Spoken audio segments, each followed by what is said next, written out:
జగన్ ముఖ్యమంత్రిగా ఉన్న సమయంలో ఈ ఏడాది మార్చి 19న బ్రెజిల్ నుండి విశాఖపట్నం వచ్చిన ఒక కంటైనర్లో డ్రగ్స్ ఉన్నాయంటూ రాజకీయంగా ఆరోపణలతో వివాదం చెలరేగింది. జగన్ హయాంలో రాష్ట్రానికి డ్రగ్స్ దిగుమతి అంటూ వైసీపీ నేతలే డ్రగ్స్ దిగుమతి చేస్తున్నారని టీడీపీ పెద్ద ఎత్తున ఆరోపించింది.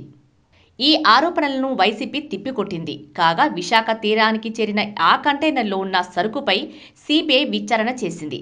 తాజాగా నార్కోటిక్ ల్యాబ్లో అందులోని సరుకును పరీక్షించింది. ఈ వ్యవహారంలో వాస్తవాలు బయటికి వచ్చాయి. ఇక అప్పట్లో వైసీపీ కౌంటర్గా బీజేపీకి సంబంధించిన నేతల కంపెనీలకు ఆ కంటైనర్లో సరుకు వస్తుందని చెప్పుకొచ్చింది. కాగా ఈ కంటైనర్ పైన సుదీర్ఘకాలం విచారణ జరిగింది. ఈ కంటైనర్ నుండి సేకరించిన డ్రై ఈస్ట్ నమూనాలను సెంట్రల్ నార్కోటిక్ డ్రగ్స్ ల్యాబొరేటరీకి పంపించారు. అయితే అందులో ఎటువంటి మత్తు పదార్థాలు లేవని నివేదిక వచ్చిందని చెబుతున్నారు. అదే వివరాలను విశాఖపట్నం మెట్రోపాలిటన్ సెషన్స్ జడ్జి కోర్టులో సమర్పించి కేసును మూసివేయాలని సిబిఐ అధికారులు కోరారు. దానికి న్యాయస్థానం ఆమోదం తెలపటంతో ఆ కంటైనర్ను సంబంధిత సంస్థకు ఇచ్చేయాలని కస్టమ్స్ అధికారులకు 10 రోజుల క్రితం లేఖ రాశారు.